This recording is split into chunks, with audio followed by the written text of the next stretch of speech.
Bom dia a todos, em especial para os nossos visitantes que estarão nesse culto nesta manhã conosco. Nós temos alguns avisos para a igreja ainda. Nós temos no domingo que vem, no dia 27 de agosto, nós temos a instalação do pastor Sérgio Constantino. Ele vai operar como capelão da igreja, da Escola Evangélica de Carambeí. Então vai ter a instalação dele no domingo que vem, todos vão estar convidados. Também precisamos lembrar novamente da indicação de presbítero, que vamos ter essa eleição no mês de outubro. Também queremos lembrar do café colonial na Igreja São Martim, no dia 2 de setembro. Te convida a igreja para participar desse café colonial. Então hoje nós temos o nosso domingo de visitação e está conosco o pastor da Igreja Nova Holanda, aqui de Carambeí, e está também visitando a presbítera de Araputi, completando assim a escala de visitação nesse domingo. Nós desejamos um culto muito abençoado a todos.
Temos a imensa satisfação de celebrarmos juntos toda a honra, toda a glória, toda a adoração ao nosso Deus triuno, Pai, Filho e Espírito Santo. Trazemos o abraço fraterno da nossa amada igreja, Nova Holanda, também chamada de Betel, Casa de Deus. Então é uma alegria partilhar desse cumprimento dos irmãos lá do Conselho e os demais membros, juntamente convosco nesta manhã. Estamos aqui também acompanhados da nossa irmã visitadora, também eclesiástica, a nossa irmã Josiane, ladeada pelo seu guarda-costas ali, o marido William. Então, uma alegria tê-los conosco nesta manhã, manhã santa e bendita. Celebramos a vitória de Jesus sobre a morte, primeiro dia da semana, e estamos no templo para render louvores ao nosso Deus. Quero convidar a amada igreja para a leitura que se encontra em Salmo, capítulo 62, versos 5 a 9. Vamos abrir então no Salmo 62, de 5 a 9. Farei a leitura, os amados podem assim acompanhar. Salmo 62, de 5 a 9. Somente em Deus, ó minha alma, espera silenciosa, porque dele vem a minha esperança. Só ele é a minha rocha e a minha salvação, e o meu alto refúgio. Não serei jamais abalado. De Deus dependem a minha salvação e a minha glória. Estão em Deus a minha forte rocha e o meu refúgio. Confiai nele, ó povo, em todo o tempo. Derramai perante ele o vosso coração. Deus é o nosso refúgio. Somente vaidade são os homens plebeus, falsidade, os de fina estirpe, pesados em balança, eles juntos são mais leves que a vaidade. Lendo este salmo, olhando para o Deus que nos sustenta, quero saudá-los então. Uma maravilhosa graça do nosso amado Senhor e Salvador Cristo Jesus, na unidade do Espírito Santo, para a glória de Deus Pai. Amém. Vamos cantar o hino 193, contemplando por meio deste hino, pela fé, as maravilhas do nosso Deus. Coloquemos-nos em pé e louvemos ao Senhor. Deus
Oremos.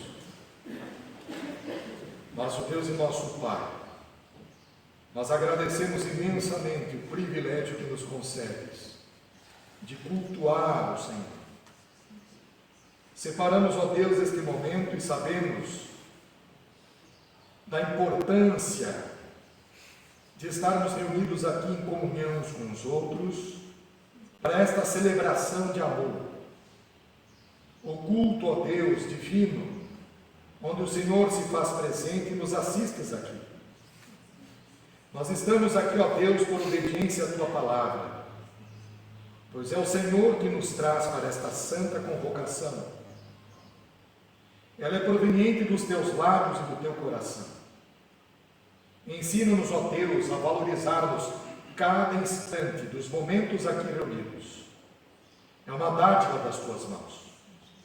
Então vos pedimos, ó Pai, fala a cada um de nós, segundo as nossas necessidades, para que, ó Deus, ministrados pelo Teu Espírito Santo, possamos não ser apenas ouvintes da Tua palavra, mas operosos praticantes. Toma, ó Deus, cada particularidade deste culto, pois a condução não é nossa, é do Teu Espírito Santo. Nós olhamos para a Tua palavra, desejosos por esta instrução santa e bendita. Sê conosco, fortalece-nos na fé, renova a nossa esperança, que nós estejamos balizados no Teu amor e que a Tua verdade seja a promotora do nosso testemunho neste mundo tenebroso. Nós vos pedimos estas bênçãos, confiantes em Ti, em nome de Jesus. Amém. Leitura para a regra de vida. Convido a amada igreja para que leiamos o Evangelho de João, capítulo 15, versos 12 a 17. Evangelho de João, capítulo 15, dos versos 12 a 17. Vamos todos a uma só voz proceder a esta leitura. Que Deus assim nos abençoe. Iniciemos no versículo 12 e vamos finalizar com o 17 de João, capítulo 15. O meu mandamento é este, que vos ameis uns aos outros, assim como eu vos amei. Ninguém tem maior amor que este, de dar alguém a própria vida em favor dos seus amigos. Vós sois meus amigos, se fazeis o que eu vos mando. Já não vos chamo servos, porque o servo não sabe o que faz o seu senhor, mas tenho-vos chamado amigos, porque tudo quanto ouvi de meu Pai, vos tenho dado a conhecer.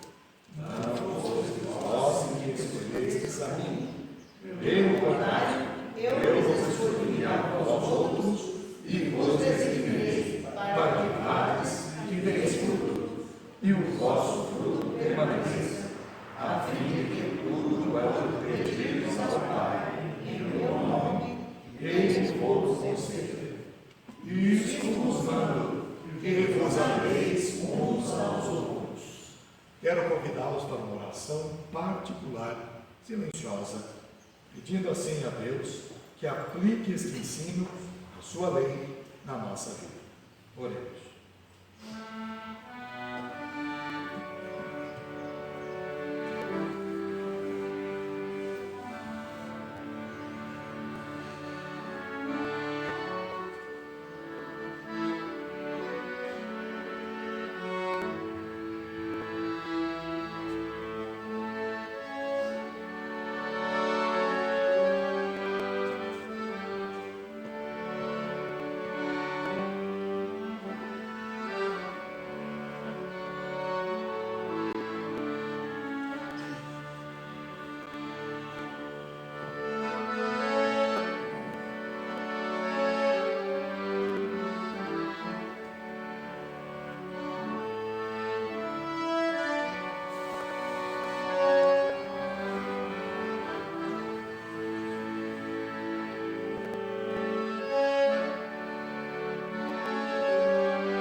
Ouve a minha oração ao Senhor Deus dos exércitos. Escuta-me, ó Deus de Jacó. Olha, ó Deus, que és o nosso escudo. Trata com bondade teu ungido. Melhor é um dia nos teus átrios do que 1000 noutro lugar. Prefiro ficar à porta da casa do meu Deus a habitar nas tendas dos ímpios. De posse desse texto, desta verdade, convido aos amados a se colocar em pé para cantarmos a primeira e a última estrofe do hino de número 400. Qual a dor desta vida?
Convido nossa irmã Zuleide para uma palavra às crianças.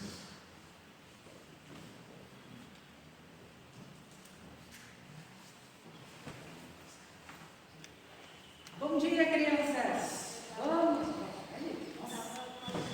Ai, estava quase dormindo, mas eu já vou acordar. Num instantezinho, né? Nós estamos estudando a vida de Cristo.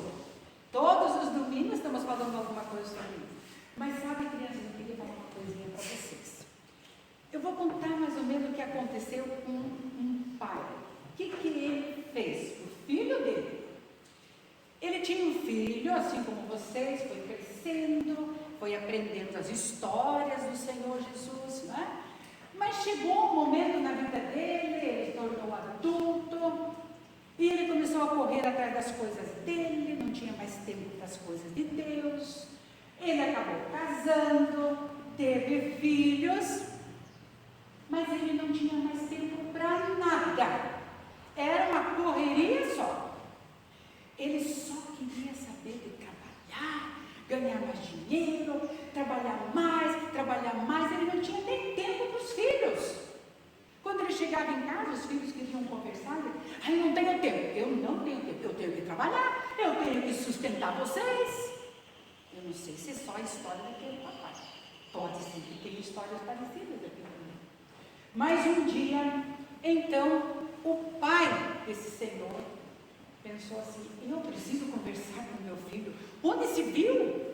Ele não está atendendo dos meninos em casa.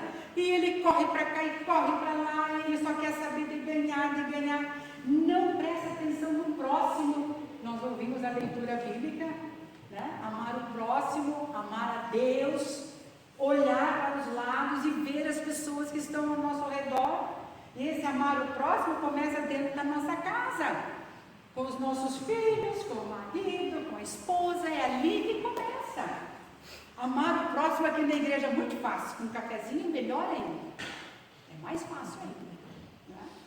Mas lá na nossa casa, e ele ficou tão nervoso, e ele, meu filho chegou em casa assim: meu filho, vem cá, eu sei que você já é adulto, que você já tem filhos, mas eu quero fazer alguma coisa com você. E chamou ele. Então ele foi lá na janela e disse assim para ele: vem cá, meu filho.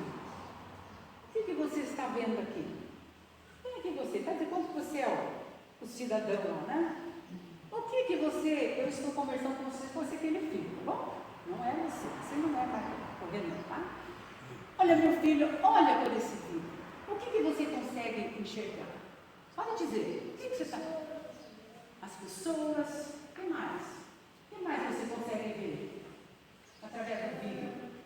As plantas, as flores. Você consegue ver tudo isso, né? Através do vidro, tá? Aí meu papai disse assim, agora meu filho, presta atenção. É um vidro também, só que é um vidro diferente. O que você está enxergando agora?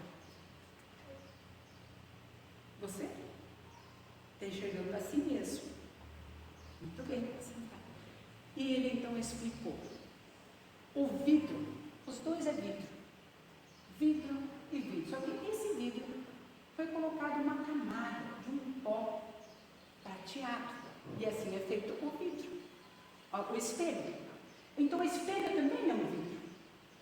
Só que você só enxerga você. Esse você enxerga tudo. Muitas pessoas, ele falou, meu filho, muitos e muitos estão olhando só para si. Não estão mais contemplando as coisas de Deus. Há poucos dias alguém me disse assim, todo mundo está falando, o mundo jaz no maligno. E a gente pensa que está tudo perdido, mas quando você olha, você vê a criação de Deus, você vê as belezas de Deus, você vê muita coisa de Deus. Então o que os teus olhos estão enxergando, meu filho? Falou para o rapaz. Você está vendo só assim, não está olhando para o próximo. E a nossa história de hoje vai falar sobre um cidadão também, que só olhava para o umbigo dele, não contemplava nada em volta, aquela correria, aquela coisa louca de querer ganhar, e não contemplar mais as coisas que Deus faz, os próprios filhos em casa, a própria família em casa, tudo focado na riqueza, porque o espelho é feito, né, uma camada de prata que representa a riqueza. Mas se ele tem só o vidro, se olhar para o vidro, você consegue contemplar as belezas de Deus. Nós vamos para lá na nossa classe e vamos estudar essa parte. Quem é esse cidadão que não tinha olhos para o próximo? E o que é que aconteceu com ele? Não é coisa pouca que acontece para aqueles que deixam de seguir o Senhor Jesus, tá? Vamos para a nossa classe? Nós vamos cantar Lâmpada para os meus pés é a tua palavra. Vamos ficar em pé para cantar? Lâmpada para os meus pés é a tua palavra. Lâmpada para os meus pés e luz para os meus caminhos. Amém.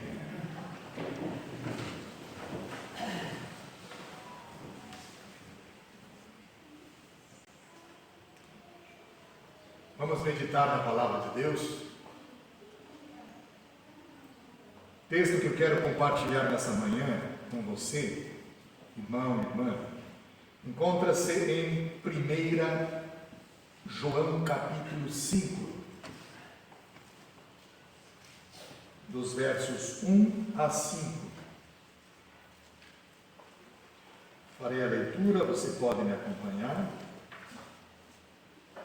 Primeira carta do apóstolo João, não é, portanto, o Evangelho, é a primeira carta, no capítulo 5, dos versos 1 a 5.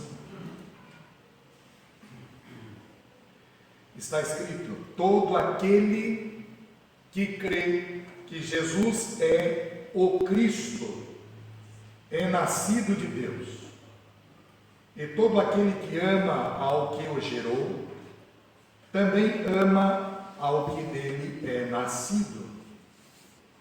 Nisto conhecemos que amamos os filhos de Deus, quando amamos a Deus e praticamos os seus mandamentos. Porque este é o amor de Deus, que guardemos os seus mandamentos. Ora, os seus mandamentos não são penosos, porque todo o que é nascido de Deus vence o mundo. E esta é a vitória que vence o mundo? A nossa fé. Quem é o que vence o mundo, senão aquele que crê ser Jesus, o Filho de Deus? Vamos orar mais uma vez? Ilumina, ó Deus, as nossas mentes através do Teu Espírito. Possamos reter a palavra pela fé e que assim edificados sejamos uma bênção nas Tuas mãos e uma bênção para os outros. Em nome de Jesus. Amém. Quando o apóstolo inicia esta carta, ele não diz especificamente a quem está destinando a carta. Então, muitos estudiosos concluem que esta carta de fato é dirigida a todas as igrejas de todas as épocas, de todos os tempos, de todas as eras. Por isso ela é uma carta muito especial e muito particular para a igreja. E é uma carta que ensina toda vez que nos debruçamos ao estudá-la. Nós percebemos nesta carta também os mais diversos contrastes. O apóstolo distingue aqueles que andam na luz daqueles que andam nas trevas, por exemplo. Ele distingue aqueles que dizem que não têm pecado com aqueles que confessam os seus pecados. Ele faz um contraste com aqueles que guardam os mandamentos de Deus em detrimento daqueles que são desobedientes, rebeldes. Ele faz um contraste com aqueles que amam os seus irmãos. E é um contraste aqui interessante. Do outro lado, os que odeiam o seu irmão. Há também o contraste daqueles que praticam a justiça com aqueles que praticam o pecado. E por fim, aqueles que creem que Jesus é o Cristo, daqueles que servem ao anticristo. Há também nesta carta, pelo menos 4 declarações importantes. A primeira declaração: o apóstolo ensina a respeito da promoção da comunhão, e que esta comunhão traz certamente alegria para a igreja. Está lá no capítulo 1, verso 4. Outra declaração importante em relação à ajuda para os seus leitores. O apóstolo diz: evitem as armadilhas do pecado, mas ao mesmo tempo ele também nos traz um ensino sobre o perdão que encontramos quando pecamos. Capítulo 2, verso 1.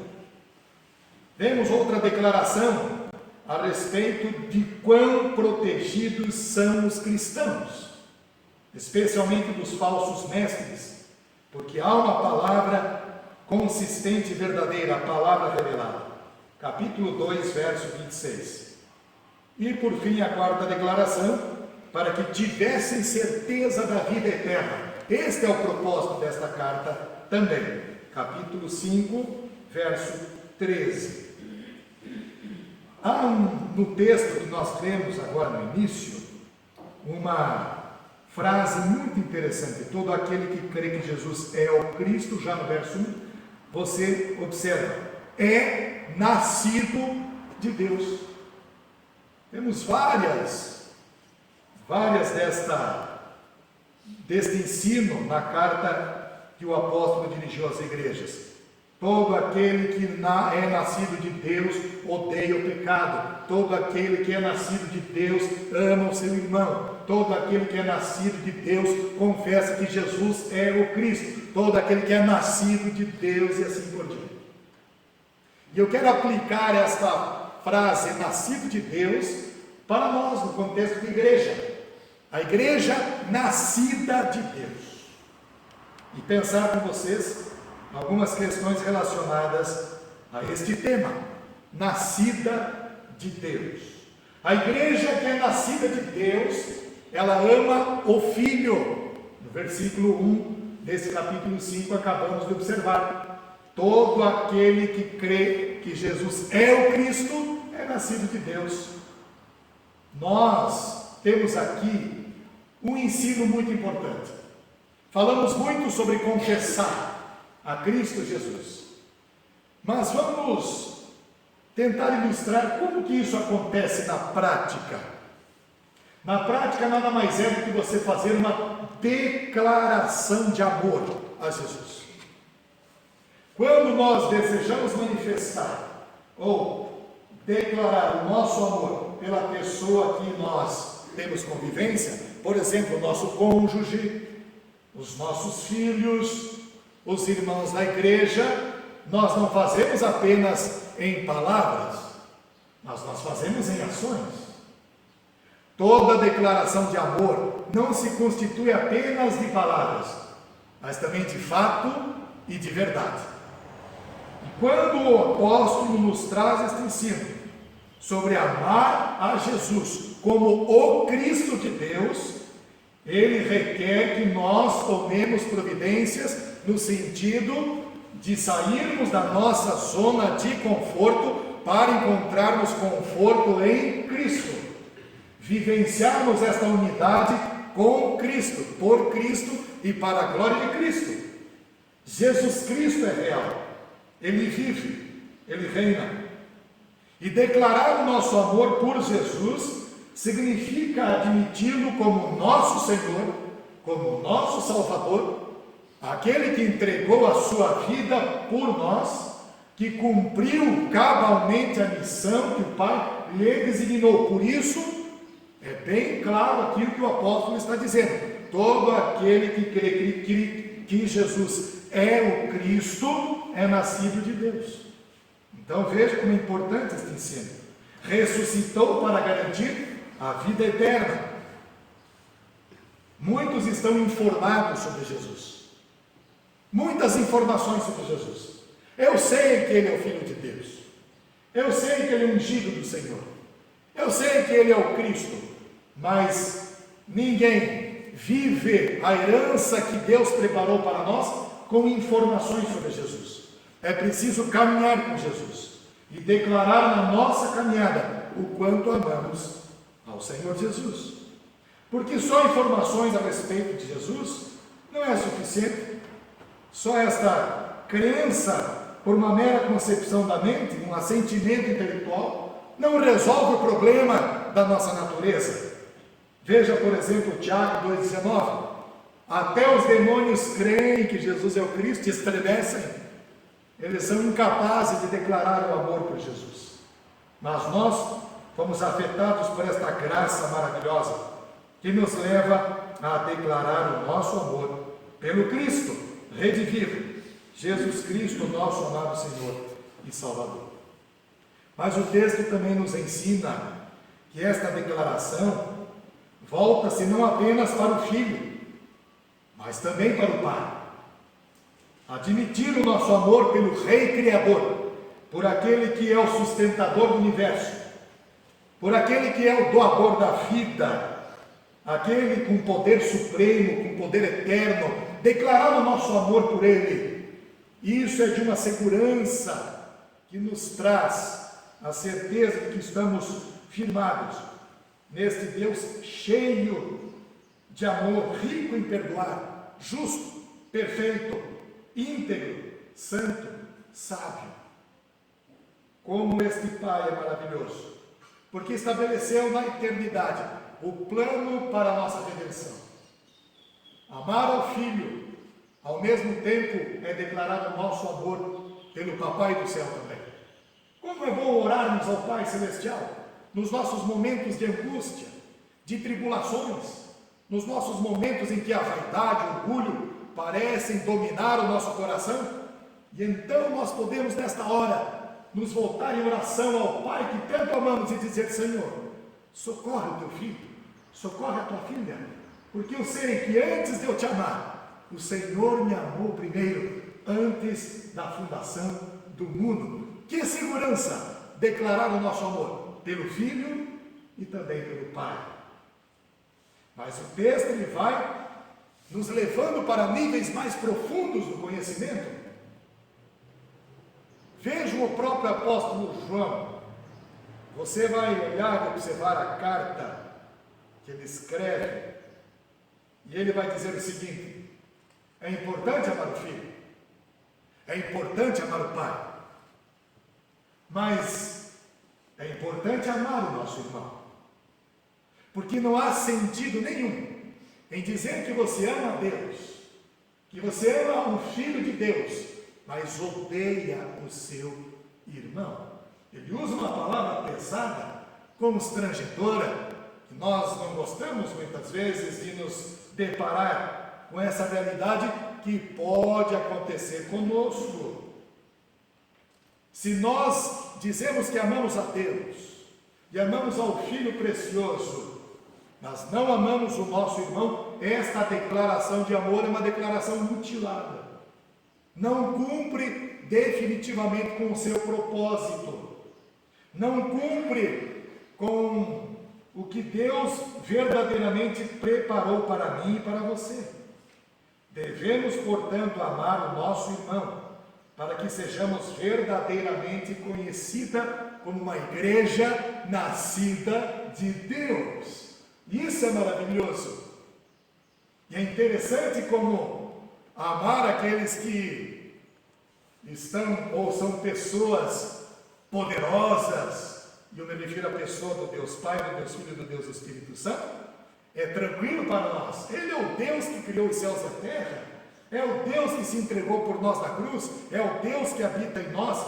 Mas aquele irmão, ele não me cumprimentou.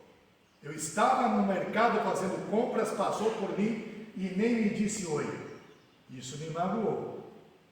Estão entendendo a que nível de amor o Senhor quer nos levar? E lembro-me de um hino que nós até costumamos cantar: olhai com simpatia os erros de um irmão. Isso é amor.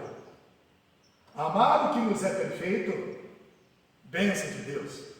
Mas amar um vaso custoso, imperfeito, que dá trabalho, então é um nível de conhecimento e é um nível de ações que nós devemos colocar em prática, que nos custam certas horas, tempo da nossa vida e gera um certo desgaste.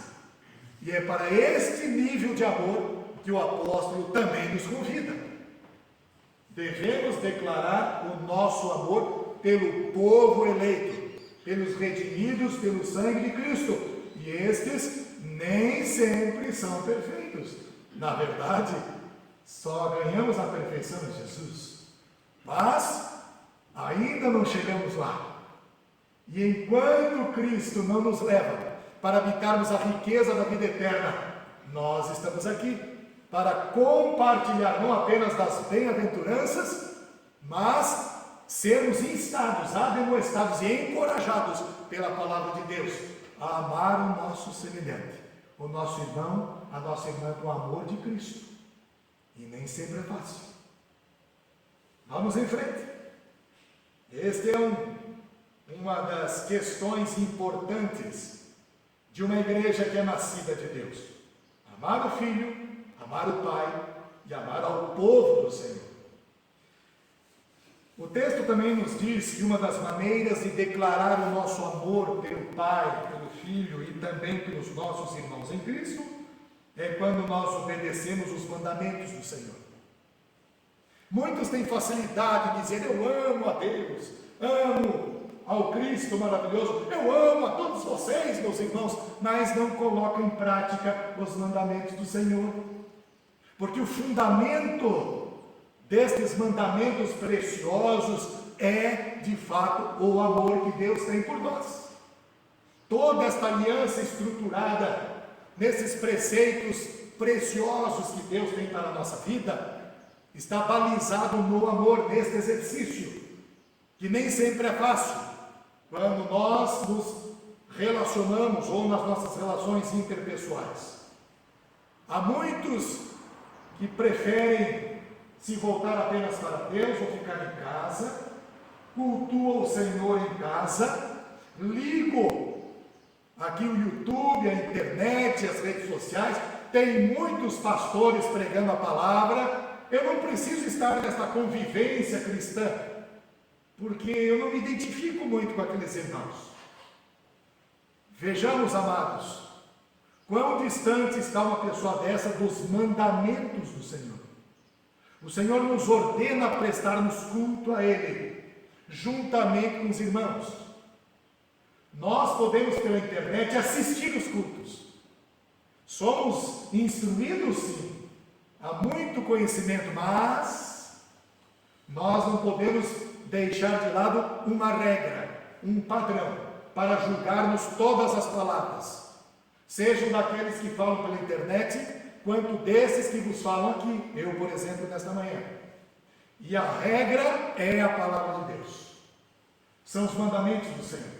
São os preceitos de governança para a nossa vida e para a vida da igreja, estruturados sobre o amor.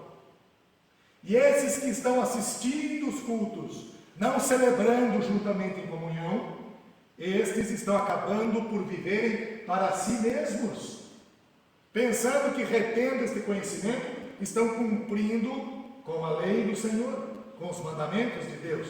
O culto não se trata do que nós sentimos. Hoje não estou me sentindo muito bem, eu não vou para a igreja. Passei uma semana difícil, uma semana de lutas e tribulações, eu vou assistir pela internet o pastor Aldovando trazendo a palavra, já me basta. Não vou para a igreja. O texto sagrado ele é enfático. É mandamento do Senhor que nos congreguemos como família da fé, por causa do amor a Deus, do Filho Santo que entregou sua vida por nós e porque nós devemos nos considerar uns aos outros no amor fraternal. Esse é o mandamento do Senhor. Havia em um país hostil reféns de guerra, prisioneiros que sonhavam um dia em voltar para a sua terra, para junto da sua família, para junto do seu povo, da sua cultura.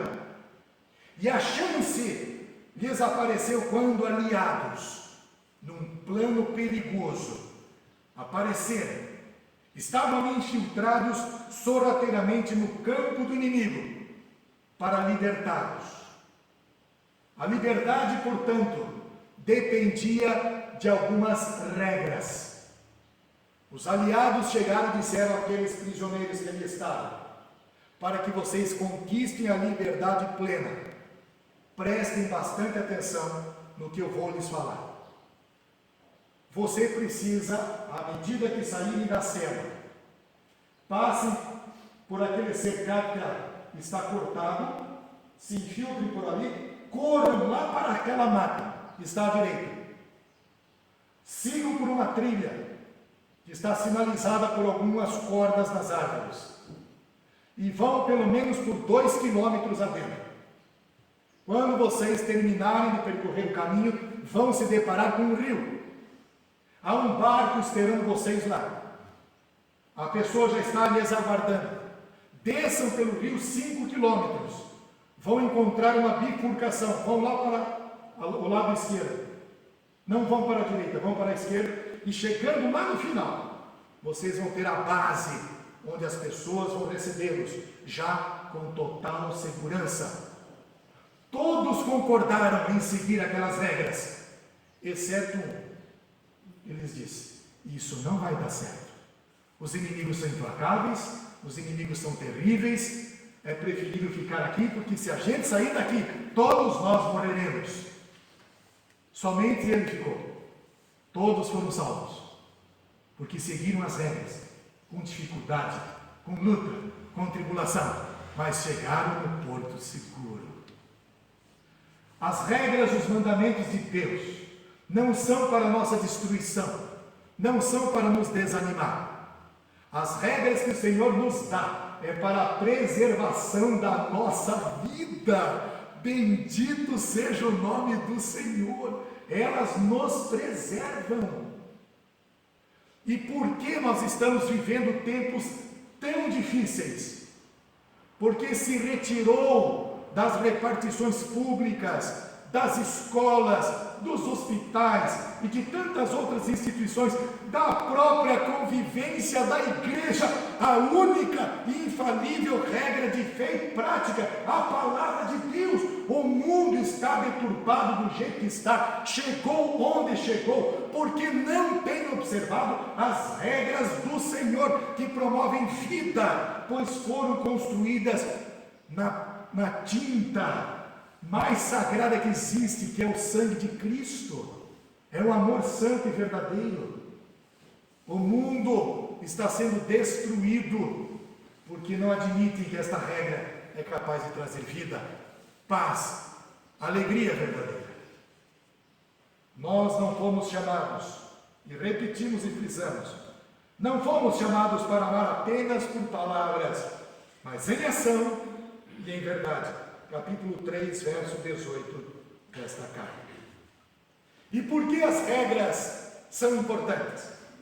À medida em que nos debruçamos no estudo da palavra de Deus, algo de poderoso começa a acontecer.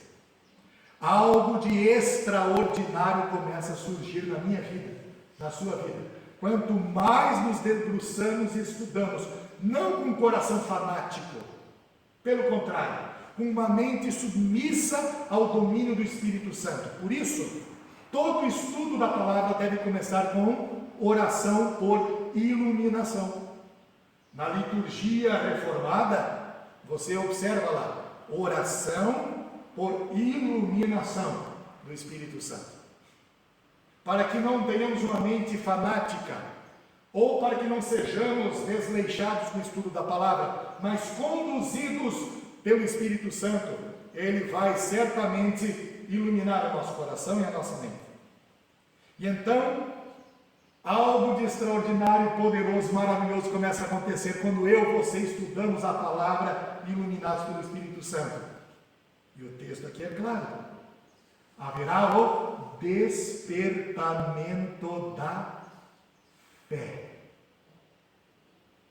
Entende por que nós gostamos de dizer que nessa cosmovisão reformada, a nossa única e infalível regra de fé é a palavra de Deus? Porque é este conhecimento que produz fé em nosso coração, e de fato é um presente de Deus. Deus nos presenteia com a fé, mas Deus também nos diz: vocês precisam nutri-la, fortificar a vossa fé. E o tônico para a nossa fé é a palavra de Deus.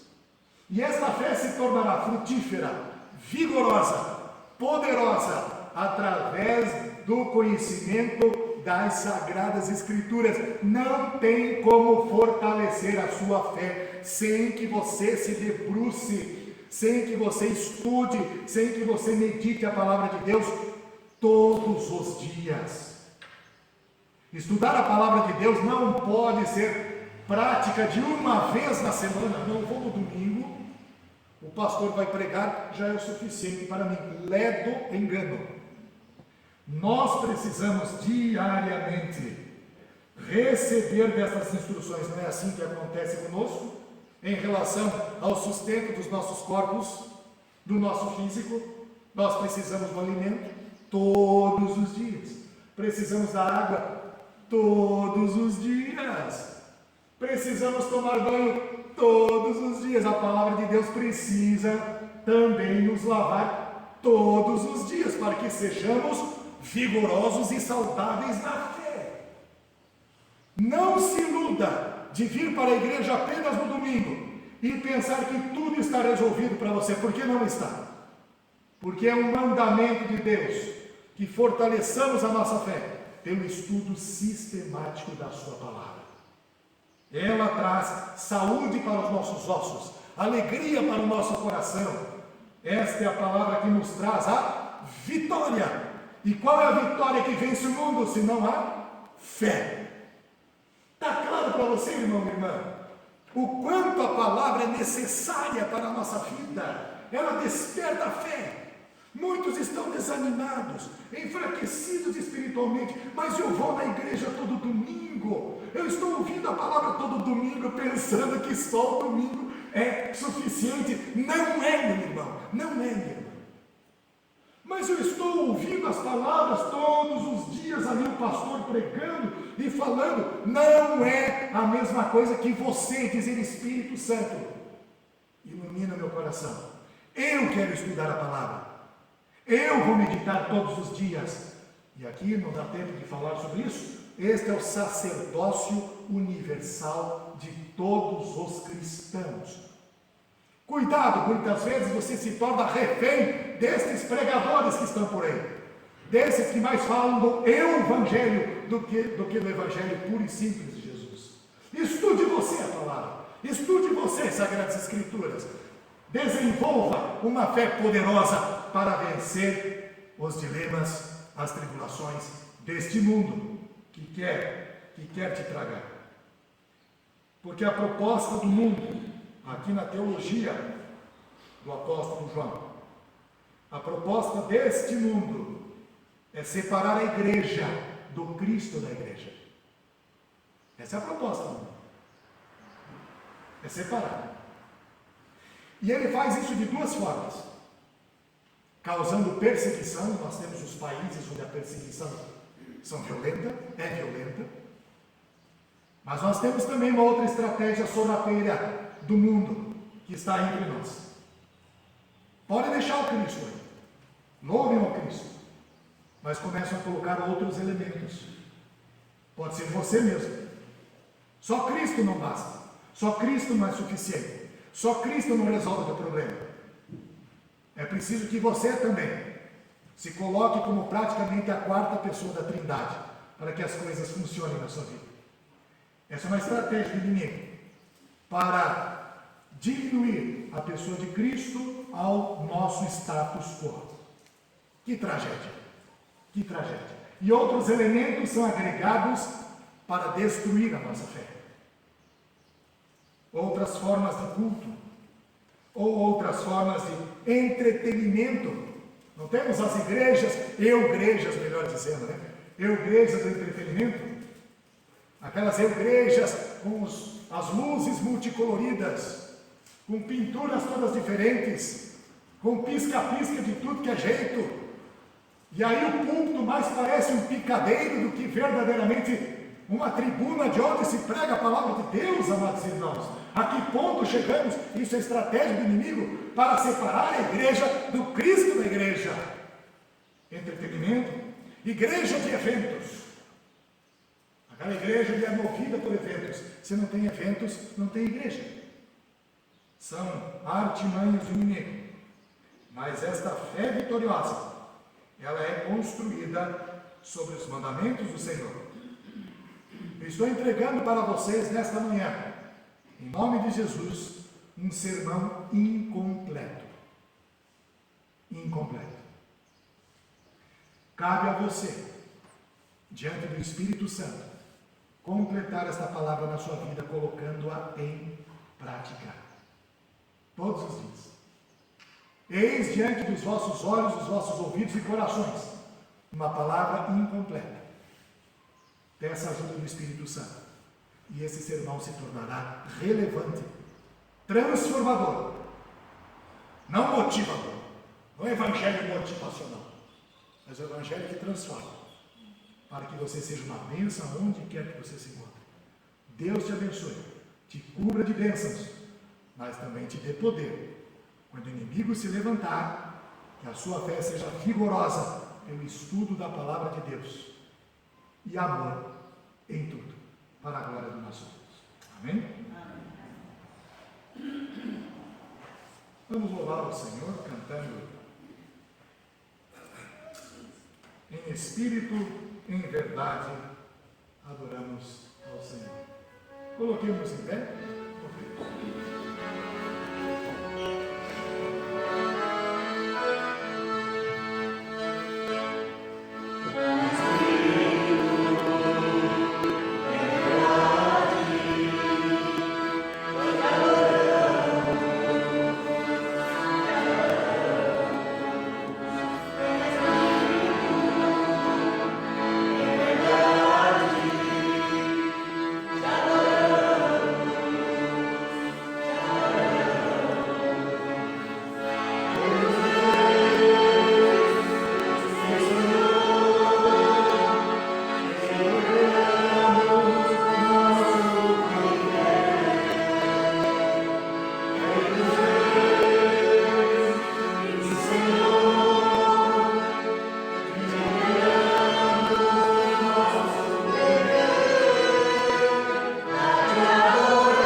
Evangelho, pelo teu amor, pelo encorajamento proveniente do teu Espírito. E vos pedimos nesta oração, ó Pai, diante do que nós recebemos aqui. Ensina-nos a colocarmos em prática as verdades da tua palavra, não por constrangimento, mas porque nós o amamos e porque queremos que a tua glória resplandeça através da nossa vida. Nos pedimos, ó Deus, pelos enfermos desta igreja. Estende a sua mão ao que está aflito, angustiado, ao que está duvidoso, temeroso. Vos pedimos, ó Pai, que fortaleça esses que se encontram afastados da tua comunhão, da comunhão com o teu povo, para que através das nossas ações possamos resgatá-los para esta vivência tão preciosa que nós desfrutamos aqui nesta manhã. Que o Senhor abençoe a cidade onde esta igreja está plantada, porque nós cremos que esta igreja, a igreja de Vila Vilela, é uma igreja nascida do Senhor, nascida para amar a Cristo, para amar ao Pai, para amar uns aos outros, uma igreja nascida para estar firmada na tua verdade, na verdade que é a tua palavra, uma igreja nascida para ser poderosa, vitoriosa pela fé sobre o mundo. Senhor, dá-nos ânimo, dá-nos alegria por cultuar o teu nome e dá-nos, ó Pai, sempre a certeza da salvação que temos pelo sangue da eterna aliança, o sangue de Jesus, em nome de quem oramos. Amém. Amém. Assentai-vos, é o momento de ofertas.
Louvemos ao Senhor.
Recebamos a bênção, aquele que é poderoso para impedi-los de cair, para apresentá-los diante da sua glória sem mácula, e com grande alegria, ao único Deus, nosso Salvador.